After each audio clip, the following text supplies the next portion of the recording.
Hello बच्चों, JSC में आपका स्वागत है। आप देख रहे हैं यूट्यूब पर जस्टिन स्टडी केयर। यहाँ कक्षा 8वीं से कक्षा 10वीं तक के सभी विषयों का समाधान आसान भाषा में मिलेगा। यदि आप भी चाहते हैं किसी भी विषय का समाधान आपको सबसे पहले मिले तो इस चैनल को सब्सक्राइब कर लें और अपने दोस्तों के साथ भी शेयर कर दें। हाँ तो बच्चों, बात करते हैं विषय वस्तु की। आज का जो विषय होने वाला है वो सामाजिक विज्ञान है, जिसे हम अंग्रेजी में सोशल साइंस के नाम से जानते हैं। ये वार्षिक परीक्षा 2024 से 25 के लिए बहुत ही महत्वपूर्ण है। इसमें मात्र हमने 50 प्रश्न हमने लिया है। इस 50 प्रश्न में से अधिकांश प्रश्न पूछे जाने की संभावना है। जो क्लास होने वाला है वो क्लास है 10वीं। प्रश्नों की कुल संख्या यहाँ पे 100 लिखा गया है बाय मिस्टेक। हालांकि यहाँ पे हम सिर्फ करवाएंगे आज 50 प्रश्न। तो चलिए चलते हैं बिना देरी करते हुए प्रश्न की ओर। प्रश्न को बारी बारी से देखेंगे, आप लोग भी बारी बारी से देखेंगे, समझेंगे और इसे अपने कॉपी में नोट करेंगे, क्योंकि ये परीक्षा के दृष्टिकोण से बहुत ही महत्वपूर्ण होने वाला है। चलिए बिना देरी करते हुए चलते हैं प्रश्न की ओर। जैसा कि आप पहला प्रश्न देख रहे होंगे, पहला प्रश्न क्या कह रहा है? भारत में खिलाफत आंदोलन कब और किस देश के शासक के समर्थन में हुआ था? इस प्रश्न का 4 ऑप्शन दिया गया है। इसका सही आंसर जो होगा वो होगा ऑप्शन नंबर ए।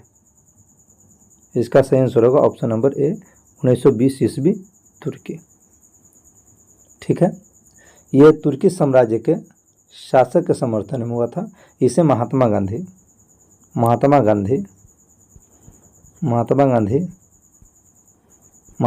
ने इसका समर्थन दिया था। चलिए प्रश्न 2 क्या कह रहा है?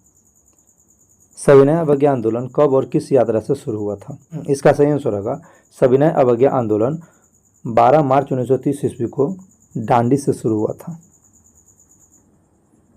इस आंदोलन के दौरान महात्मा गांधी समुद्र किनारे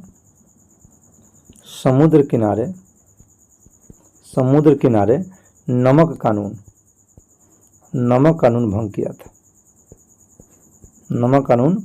भंग किया था। प्रश्न 3 क्या कह रहा है? पूर्ण स्वराज की मांग का प्रस्ताव कांग्रेस के किस वार्षिक अधिवेशन में पारित हुआ?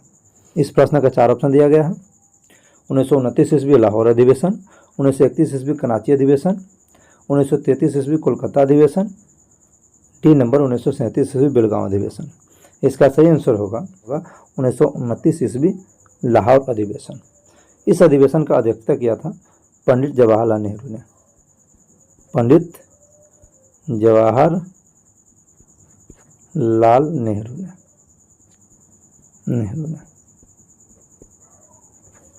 ठीक है, अगर आपसे पूछा जाए कि 1929 ईस्वी में लाहौर अधिवेशन का अध्यक्षता किसने किया था, तो मेरा जवाब होना चाहिए पंडित जवाहरलाल नेहरू। प्रश्न 4 क्या कह रहा है? राष्ट्रीय स्वयंसेवक संघ की स्थापना कब और किसने की? तो राष्ट्रीय स्वयंसेवक संघ, जिसे वर्तमान में हम लोग RSS के नाम से जानते हैं, जिसका फुल फॉर्म होता है राष्ट्रीय स्वयंसेवक संघ, इसकी स्थापना 1925 ईस्वी में केबी हेडगेवार ने की थी। केबी हेडगेवार एक पेशे से एक चिकित्सक और राष्ट्रवादी नेता थे। केबी का फुल फॉर्म केशव बलिराम होता है। इसे शॉर्टकट में केबी हेडगेवार के नाम से जानते हैं, अर्थात केशव बलिराम हेडगेवार, जो कि एक चिकित्सक और राष्ट्रवादी नेता भी थे, जिन्होंने RSS अर्थात राष्ट्रीय स्वयंसेवक संघ की स्थापना की थी 1925 ईस्वी में। प्रश्न 5 क्या कह रहा है? वल्लभ भाई पटेल को सरदार की उपाधि किस आंदोलन के दौरान दी गई? इसका आंसर होगा बारदौली आंदोलन के दौरान दी गई। इन्हें सरदार की उपाधि महात्मा गांधी ने दिया था। सरदार की उपाधि। अगर आपसे कोई पूछे वल्लभ भाई पटेल को सरदार की उपाधि किसने दिया था, तो इसका आंसर होगा महात्मा गांधी। कब दिया गया था, अर्थात किस आंदोलन के दौरान दिया गया था? तो हमारा जवाब होना चाहिए बारदौली आंदोलन के दौरान दिया गया था। प्रश्न 6 क्या कह रहा है? बृहद क्षेत्र में जल की उपस्थिति के कारण ही पृथ्वी को कहते हैं उजला ग्रह, नीला ग्रह, लाल ग्रह, हरा ग्रह। पृथ्वी को हम नीला ग्रह के नाम से जानते हैं। पृथ्वी को नीला ग्रह भी हम लोग कहते हैं। पृथ्वी को नीला ग्रह के नाम से भी हम जानते हैं। इसका सही आंसर होगा ऑप्शन नंबर बी, नीला ग्रह। प्रश्न 7 देखेंगे। प्रश्न 7 क्या कह रहा है, देखिएगा। कुल जल का कितना प्रतिशत भाग महासागरों में निहित है? इसका ऑप्शन है, option number A 9.5%, option number B 95.5%, option number C 96%, option number D 96.6%। ऐसा माना जाता है महासागरों में 97% जल निहित है। इस आधार पर हम कह सकते हैं इसका सही आंसर होगा ऑप्शन नंबर डी, लगभग 97%, जैसा कि आप देख रहे हैं। प्रश्न 8 देखेंगे। प्रश्न 8 क्या कह रहा है, देश के बांधों को किसने भारत का मंदिर कहा था? ऑप्शन ए है Mahatma Gandhi, option number B doctor Rajendra Prasad, option number C Pandit Nehru, option number D Swami Vivekananda. तो देश के बांधों को भारत का मंदिर जो कहा था वो कहा था पंडित नेहरू ने। इसलिए इसका सही आंसर होगा option number C. Pandit Nehru को ही हम लोग चाचा नेहरू के नाम से जानते हैं, चाचा नेहरू के नाम से जानते हैं, या हम पंडित जवाहरलाल नेहरू के नाम से जानते हैं, पंडित जवाहरलाल नेहरू, या इन्हें ही पंडित नेहरू भी कहा जाता है, पंडित नेहरू। प्रश्न 9 देखेंगे। प्राणियों के शरीर में कितना प्रतिशत जल की मात्रा निहित होती है? Option number A 55%, option number B 60%, option number C 65%, option number D 70%। तो प्राणियों के शरीर में लगभग 60% जल निहित होता है। इसलिए इसका सही आंसर होगा ऑप्शन नंबर बी 60%। प्रश्न 10 देखेंगे। बिहार में अति जल दोहन से किस तत्व का संकेंद्रण बढ़ा है? ऑप्शन नंबर ए क्या कह रहा है, फ्लोराइड का, ऑप्शन नंबर बी क्लोराइड का, ऑप्शन नंबर सी आर्सेनिक का, ऑप्शन नंबर डी लौह का। इसका सही आंसर होगा, प्रश्न 10 का जो सही आंसर होगा वो होगा ऑप्शन नंबर सी आर्सेनिक का। जैसा कि आप इसमें देख रहे हैं, आर्सेनिक एक धातु है जो मानव स्वास्थ्य के लिए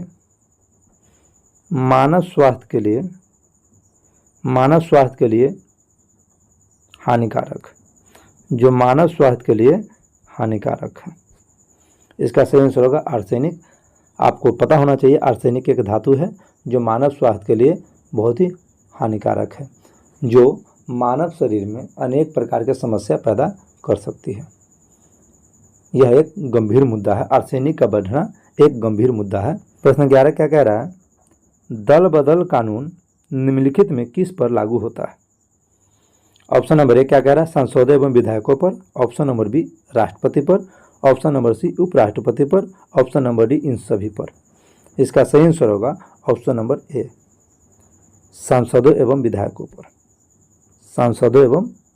पर। दल बदल कानून सांसदों एवं विधायकों पर लागू होता है। प्रश्न 12 देखेंगे। प्रश्न 12 क्या कह रहा है, राजनीतिक दलों की मान्यता और उसका चिन्ह किसके द्वारा प्रदान किया जाता है? ऑप्शन नंबर ए राष्ट्रपति सचिवालय द्वारा, ऑप्शन नंबर बी प्रधानमंत्री सचिवालय द्वारा, ऑप्शन सी निर्वाचन आयोग द्वारा, ऑप्शन डी संसद द्वारा। इसका सही आंसर होगा ऑप्शन नंबर सी निर्वाचन आयोग द्वारा। राजनीतिक दलों को मान्यता और उसके चुनाव जो प्रदान किया जाता है वो निर्वाचन आयोग द्वारा प्रदान किया जाता है। निर्वाचन आयोग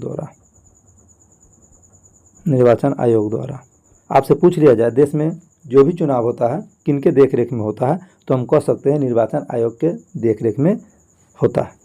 प्रश्न 13,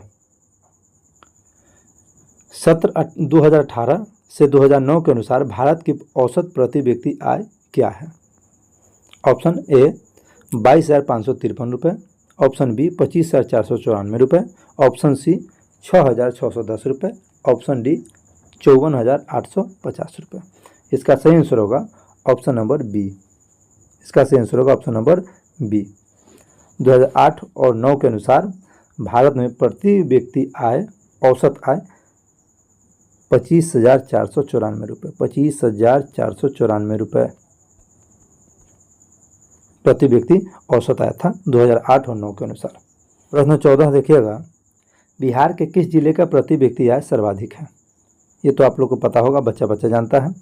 इसका सही आंसर होगा ऑप्शन नंबर ए, पटना। बिहार में पटना जिला के प्रति व्यक्ति आय सर्वाधिक है। इसका सही आंसर होगा पटना। 15 नंबर क्या कह रहा है? उत्पादन एवं आय गणना विधि आर्थिक दृष्टिकोण से है, सहज है, वैज्ञानिक है, व्यवहारिक है, उपयुक्त तीनों है। इसका सही आंसर होगा ऑप्शन नंबर बी, वैज्ञानिक। उत्पादन एवं आय, उत्पादन एवं आय, उत्पादन एवं आय जो है वो वैज्ञानिक विधि है। क्या है? वैज्ञानिक विधि है। प्रश्न 16, प्रश्न 16 क्या कह रहा है? नरोत्तम सिंहानुक कहाँ के शासक थे? Vietnam, Laos, Thailand, Madhya Pradesh. इसका सही आंसर होगा option number D, Madhya Pradesh. Narottam Sihanouk जो थे मध्य प्रदेश रतलाम रियासत के, रतलाम, रतलाम एक जगह का नाम है, रतलाम रियासत, रियासत का मतलब राज्य होता है, रियासत का मतलब राज्य होता है, वहीं का ये शासक थे नरोत्तम सिंहानुक। प्रश्न 17 क्या कह रहा है देखिएगा, हिंद चीन क्षेत्र में अंतिम युद्ध समाप्ति के समय अमेरिकी राष्ट्रपति कौन थे? Option A Washington, option B Nixon, option C George Bush, option D Roosevelt. इसका सही आंसर होगा option number B, option number B Nixon, option number B Nixon. प्रश्न 18 क्या कह रहा है देखिएगा, स्पिनिंग जेनी का आविष्कार कब हुआ? सबसे पहले हम जान लेते हैं स्पिनिंग जेनी क्या है। स्पिनिंग जेनी एक यांत्रिक उपकरण है, यह एक यांत्रिक उपकरण है, यह एक यांत्रिक उपकरण है, यह एक यांत्रिक उपकरण है जिसका उपयोग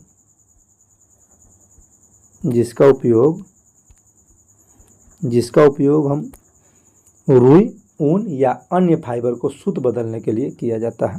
रुई हो गया, ऊन हो गया या अन्य फाइबर को सूत में बदलने के लिए किया जाता है, सूत में बदलने के लिए किया जाता है। ये दिखे या ना दिखे, लेकिन आप लोग सुन करके याद जरूर रखिएगा। तो हम ये जान गए कि स्पिनिंग जेनी क्या है। स्पिनिंग जेनी एक यांत्रिक उपकरण है जिसका उपयोग रुई, ऊन या अन्य फाइबर को सूत में बदलने के लिए किया जाता है। अब बात करते हैं इसका आविष्कार कब हुआ था। इसका आविष्कार जो हुआ था 1764 ईस्वी में हुआ था। इसका सही आंसर होगा ऑप्शन नंबर ए, 1764 ईस्वी। और इसका आविष्कार किसने किया था? इसका आविष्कार जो किया था उनका नाम था हरगिव्स, जेम्स, उनका नाम था जेम्स हरग्रीव्स, जेम्स हरग्रीव्स इसका आविष्कारक था। प्रश्न 19 क्या कह रहा है, सेफ्टी लैंप का आविष्कार किसने किया था? सेफ्टी लैंप का आविष्कार किसने किया था? ध्यान दीजिएगा।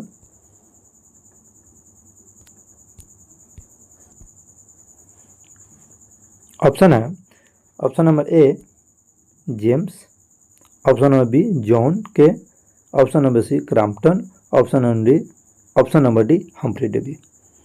सेफ्टी लैंप का आविष्कार जो किया था उनका नाम था हम्फ्री डेवी, उनका नाम था हम्फ्री डेवी। यह एक अंग्रेज वैज्ञानिक थे, यह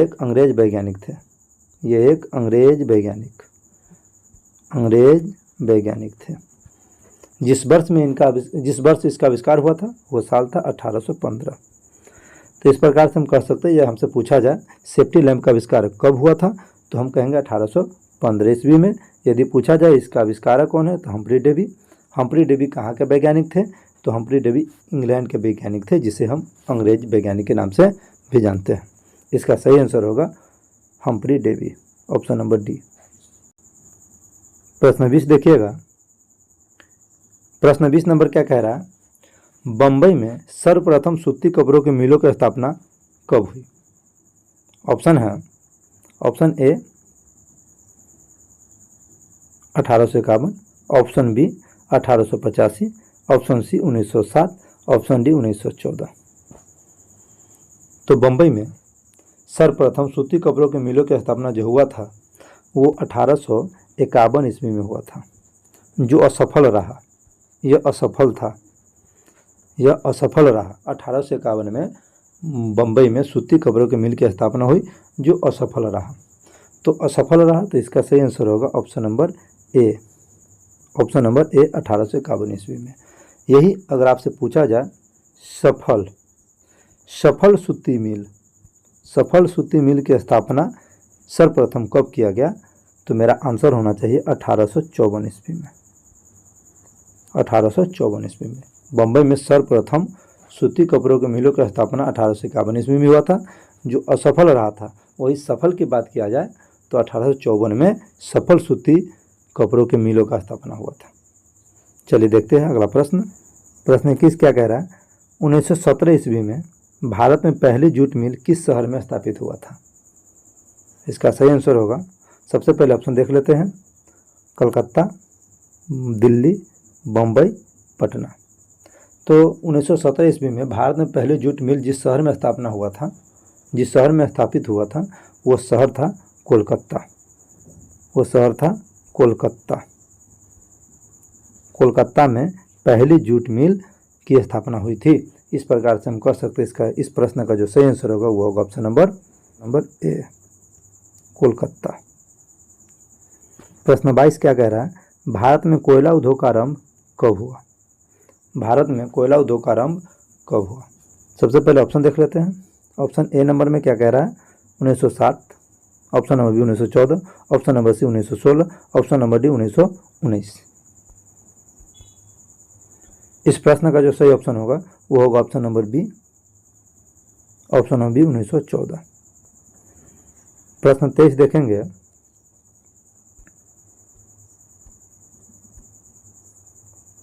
Jamshedji Tata iron and steel company की स्थापना कब हुई? 4 ऑप्शन दिया गया है। ऑप्शन ए क्या कह रहा है? 1910 होगा, ऑप्शन बी कह रहा है 1915, ऑप्शन सी कह रहा है 1907, ऑप्शन डी कह रहा है 1923। इसका सही आंसर होगा ऑप्शन नंबर सी 1907 ईस्वी। 1907 में इसकी स्थापना हुई थी। प्रश्न 24 देखिएगा। प्रश्न 24 क्या कह रहा है? भारत में Tata hydro electric power station की स्थापना कब हुआ? सबसे पहले ऑप्शन देखते हैं। ऑप्शन ए कह रहा है 1910, ऑप्शन बी कह रहा है 1951, ऑप्शन सी कह रहा है 1955, ऑप्शन डी कह रहा है 1962। इसका सही आंसर होगा ऑप्शन नंबर ए 1910। इसका सही आंसर होगा ऑप्शन नंबर ए 1910। ऑप्शन नंबर ए 1910। स्थापना कहाँ हुआ था बात करते हैं। अगर आपसे पूछा जाए कहाँ स्थापना हुआ था, तो ये स्थापना हुआ था इनका महाराष्ट्र में। इसका स्थापना हुआ था महाराष्ट्र में। चलिए चलते हैं प्रश्न 25। प्रश्न 25 क्या कह रहा है? इंग्लैंड में सभी स्त्री एवं पुरुषों को वयस्क मताधिकार कब प्राप्त हुआ? इसका सही आंसर होगा option number C, option number C 1918 ईस्वी में। 1918 ईस्वी में। हालांकि ये पूर्ण मताधिकार नहीं था। पूर्ण मताधिकार, पूर्ण रूप से मताधिकार 1928 में मिला था। 1928 में मिला था। 1918 से पहले सिर्फ पुरुष, 1918 से पहले सिर्फ पुरुष को मताधिकार था। 1918 के बाद पुरुष और महिला दोनों को मताधिकार मिला, लेकिन पूर्ण रूप से नहीं मिला। सिर्फ गिनी चुनी औरतों को मत देने का अधिकार मिला था। पूर्ण रूप से 1928 में मताधिकार मिला इंग्लैंड में। हालांकि यहाँ शुरुआती पूछ रहा है कब से शुरू हुआ, तो 1918 से शुरू हुआ मताधिकार देने का स्त्री एवं सभी पुरुषों को। तो इसका सही आंसर होगा ऑप्शन नंबर सी 1918 ईस्वी। प्रश्न 26 क्या कह रहा है? भारत में 2001 ईस्वी में कितने प्रतिशत भौगोलिक क्षेत्रों में वन का विस्तार था? ऑप्शन नंबर ए 25%, बी कह रहा है 19.5%, सी कह रहा है 20%, डी कह रहा है 20.60%। इसका सही आंसर होगा ऑप्शन नंबर डी, 20.60% भौगोलिक क्षेत्र में वन का विस्तार था 2001 ईस्वी में। 2001 में। प्रश्न 27 क्या कह रहा है? बिहार में कितने प्रतिशत भौगोलिक क्षेत्र में वन का फैलाव है? 15%, 7.1%, 25%, 30%। इसका सही आंसर होगा ऑप्शन नंबर बी, 7.1%। 7.1% भौगोलिक क्षेत्र में वन का फैलाव है, वो भी बिहार में। प्रश्न 28 क्या कह रहा है? पूर्वोत्तर राज्यों के 188 आदिवासी जिलों में देश के कुल क्षेत्र का कितना प्रतिशत वन है? प्रश्न 28 का जो सही आंसर होगा ऑप्शन नंबर डी, 60.11%। 60.11%। प्रश्न 29, किस राज्य में वन का विस्तार सबसे अधिक है? केरल, कर्नाटक, मध्य प्रदेश, उत्तर प्रदेश। इसका सही आंसर होगा ऑप्शन नंबर सी, मध्य प्रदेश, जिसको हम शॉर्टकट में एमपी भी बोलते हैं। और एमपी में वन विस्तार सबसे अधिक है अपने देश में। प्रश्न 30, वन संरक्षण एवं प्रबंधन की दृष्टि से वनों को वर्गीकृत किया गया है। वनों को वर्गीकृत किया गया है, कितने वर्ग में बांटा गया है? देखिएगा ऑप्शन में। ऑप्शन नंबर ए 4 वर्गों में, ऑप्शन नंबर बी 3 वर्गों में, ऑप्शन सी 5 वर्गों में, ऑप्शन डी इनमें से कोई नहीं। इसका सही आंसर होगा ऑप्शन नंबर सी, 5 वर्गों में। नंबर 1 में होगा संरक्षित वन, संरक्षित वन। नंबर 2 में जो होगा, नंबर 2 में होगा सुरक्षित वन, सुरक्षित वन। वहीं नंबर 3 में जो होगा, नंबर 3 में होगा उत्पादक वन, उत्पादक वन। नंबर 4 में होगा राष्ट्रीय उद्यान, राष्ट्रीय उद्यान। नंबर 5 में जो होगा वन्यजीव अभयारण्य, वन्यजीव अभयारण्य, वन्यजीव अभयारण्य। प्रश्न 31, 15वीं लोकसभा चुनाव से पूर्व लोकतंत्र में महिलाओं की भागीदारी थी। Option A 10%, B 15%, option C 33%, option D 50%। इसका सही आंसर होगा option number A 10%। Option number 10% महिलाओं की भागीदारी थी 15वीं लोकसभा चुनाव से पहले। प्रश्न 32, प्रश्न 32 क्या कह रहा है? लोकतंत्र जनता का, जनता के द्वारा तथा जनता के लिए शासन है, यह कथन किसका है? ऑप्शन ए अरस्तू का, ऑप्शन बी अब्राहम लिंकन का, ऑप्शन सी रूसो का, ऑप्शन डी ग्रीन का। इसका सही आंसर होगा ऑप्शन नंबर बी अब्राहम का। यह कथन अब्राहम लिंकन का है, अब्राहम लिंकन। अब्राहम लिंकन ने ही कहा था, अब्राहम लिंकन ने ही कहा था लोकतंत्र जनता का, जनता के द्वारा तथा जनता के लिए शासन है। प्रश्न 33, नए विश्व सर्वेक्षण के आधार पर भारतवर्ष में मतदाताओं की संख्या लगभग है कितना? 90 करोड़, 71 करोड़, 75 करोड़, 95 करोड़। तो नए विश्व सर्वेक्षण के आधार पर भारत में मतदाताओं की संख्या 95 करोड़ है, 95 करोड़ है। इसका सही आंसर होगा ऑप्शन नंबर डी 95 करोड़।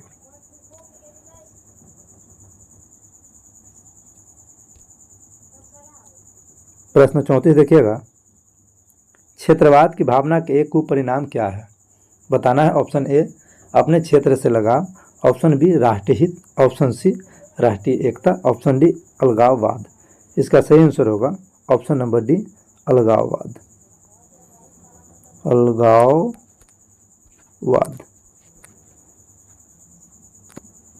प्रश्न 35 देखेंगे। प्रश्न 35, गैर संस्थागत वित्त प्रदान करने वाला सबसे लोकप्रिय साधन है। ऑप्शन देखिएगा। ऑप्शन ए क्या कह रहा है? देसी बैंक, ऑप्शन बी कह रहा है महाजन, ऑप्शन सी कह रहा है व्यापारी, ऑप्शन डी कह रहा है सहकारी बैंक। इसका सही आंसर होगा ऑप्शन नंबर सी व्यापारी। इनमें से कौन संस्थागत वित्त के साधन है? ऑप्शन ए सेठ साहूकार, ऑप्शन बी रिश्तेदार, ऑप्शन सी व्यावसायिक बैंक, ऑप्शन सी महाजन। इसका सही आंसर होगा ऑप्शन नंबर सी व्यावसायिक बैंक। ऑप्शन नंबर सी व्यावसायिक बैंक इस प्रश्न का आंसर सही होगा।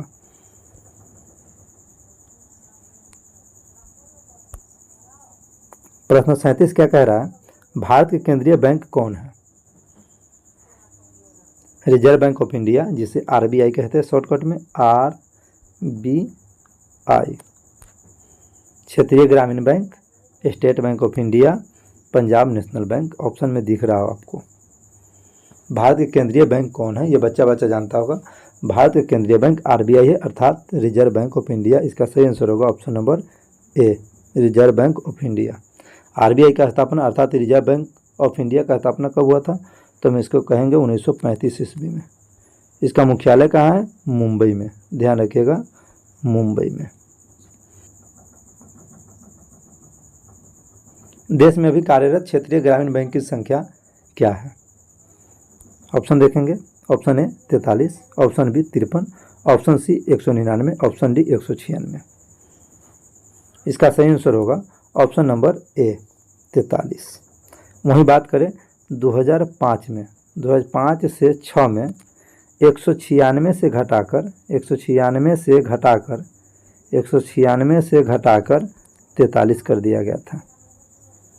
अगर आपसे पूछा जाए 2005 से पहले कितने क्षेत्रीय ग्रामीण बैंक था, तो हम कहेंगे 196, और 2005 के बाद घटा करके 43 कर दिया गया है। इसलिए इस प्रश्न का जो सही आंसर होगा ऑप्शन नंबर ए 43 होगा। प्रश्न 39, व्यावसायिक बैंक का राष्ट्रीयकरण कब किया गया?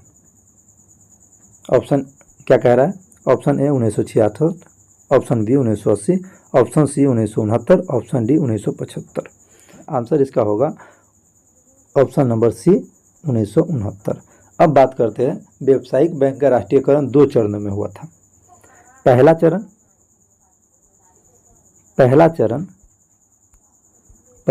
1969 इसमें हुआ था। पहला चरण 1969 में हुआ था, जिसमें 14 बैंकों का राष्ट्रीयकरण किया गया था। 14 बैंकों। बात करें दूसरा चरण हुआ था 1980 में। तो 1980 में 6 बैंकों का राष्ट्रीयकरण किया गया था। इस प्रकार हम कह सकते हैं कि व्यावसायिक बैंकों का राष्ट्रीयकरण 2 चरण में किया गया था। ठीक है, ये 1969 ईस्वी में और 1980 ईस्वी में। प्रश्न 40, सामंती व्यवस्था से हटकर किस प्रकार की शहरी व्यवस्था की प्रवृत्ति बढ़ी? ऑप्शन ए क्या कह रहा है? प्रगतिशील प्रवृत्ति, ऑप्शन बी आक्रामक प्रवृत्ति, ऑप्शन सी रूढ़िवादी प्रवृत्ति, ऑप्शन डी शोषणकारी प्रवृत्ति। इसका सही आंसर होगा ऑप्शन नंबर ए, प्रगतिशील प्रवृत्ति। प्रश्न 41 देखेंगे। प्रश्न 41, शहर को आधुनिक व्यक्ति किस प्रकार का क्षेत्र मानता है? ऑप्शन ए सीमित क्षेत्र, ऑप्शन बी प्रभाव क्षेत्र, ऑप्शन डी विस्तृत क्षेत्र, ऑप्शन डी सभी। इस प्रश्न का जो सही आंसर होगा वो होगा ऑप्शन नंबर बी, प्रभाव क्षेत्र। प्रश्न 42 देखिएगा। प्रश्न 42, अस्थायी कृषि के प्रभाव से कैसा जमाव संभव हुआ? ऑप्शन ए संपत्ति, ऑप्शन बी ज्ञान, ऑप्शन सी शांति, ऑप्शन डी बहुमूल्य धातु। इस प्रश्न का जो सही आंसर होगा ऑप्शन नंबर ए संपत्ति। प्रश्न 43, जनसंख्या का घनत्व सबसे अधिक कहाँ होता है? ग्राम, कस्बा, नगर, महानगर। इस प्रश्न का जो सही आंसर होगा ऑप्शन नंबर डी, महानगर में जनसंख्या का घनत्व सबसे अधिक होता है। प्रश्न 44, लंदन में अनिवार्य प्राथमिक शिक्षा कब लागू हुई? ऑप्शन है, option A 1950, option B 1955, option C 1860, option D 1870। इस प्रश्न का जो सही आंसर होगा ऑप्शन नंबर डी 1870 ईस्वी में। 1870 ईस्वी में। प्रश्न 45, कौन सा सामाजिक वर्ग बुद्धिजीवी वर्ग के रूप में उभर कर आया? ऑप्शन ए उद्योगपति वर्ग, ऑप्शन बी पूंजीपति वर्ग, ऑप्शन सी श्रमिक वर्ग, ऑप्शन डी मध्यम वर्ग। इस प्रश्न का जो सही आंसर होगा वो होगा ऑप्शन नंबर डी, मध्यम वर्ग। प्रश्न 46 देखिएगा। पूंजीपति वर्ग के द्वारा किस वर्ग का शोषण हुआ? ऑप्शन ए श्रमिक वर्ग का, ऑप्शन बी मध्यम वर्ग का, ऑप्शन सी कृषक वर्ग का, ऑप्शन डी सभी वर्ग का। इस प्रश्न का सही आंसर होगा ऑप्शन ए श्रमिक वर्ग का। सबसे ज़्यादा शोषण श्रमिक वर्ग पर हुआ। श्रमिक वर्ग, सबसे ज़्यादा शोषण श्रमिक वर्ग का किया गया था। प्रश्न 47, आर्थिक विकास का तीसरा क्षेत्र क्या है? ऑप्शन ए कृषि क्षेत्र, ऑप्शन बी विज्ञान क्षेत्र, ऑप्शन सी शिक्षा क्षेत्र, ऑप्शन डी सेवा क्षेत्र। इस प्रश्न का सही आंसर होगा ऑप्शन नंबर डी, सेवा क्षेत्र। सेवा क्षेत्र। प्रश्न 48, मानव पूंजी के प्रमुख घटक कितने हैं? Option A 6, option B 4, option C 5, option D 8। इस प्रश्न का जो सही आंसर होगा ऑप्शन होगा सी 5।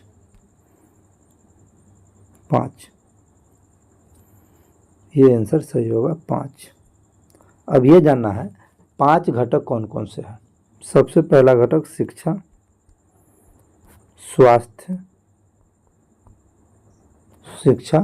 स्वास्थ्य, कौशल, शिक्षा स्वास्थ्य कौशल, अनुभव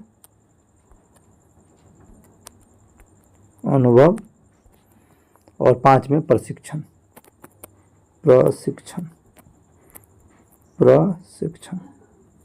इस प्रकार हम कह सकते हैं मानव पूंजी के प्रमुख 5 घटक हैं, जैसा कि शिक्षा, स्वास्थ्य, कौशल, अनुभव, प्रशिक्षण।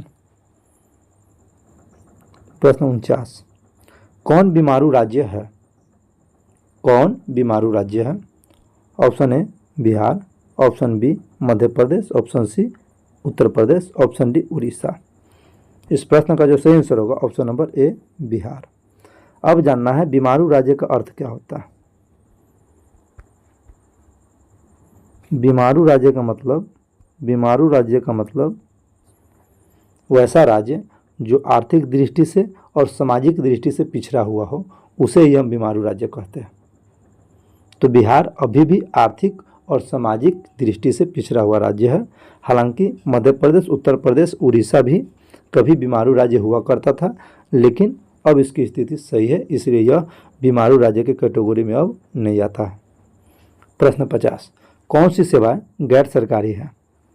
ऑप्शन ए सैन्य सेवाएं, ऑप्शन बी वित्त सेवाएं, ऑप्शन सी माल सेवा, ऑप्शन डी रेल सेवा।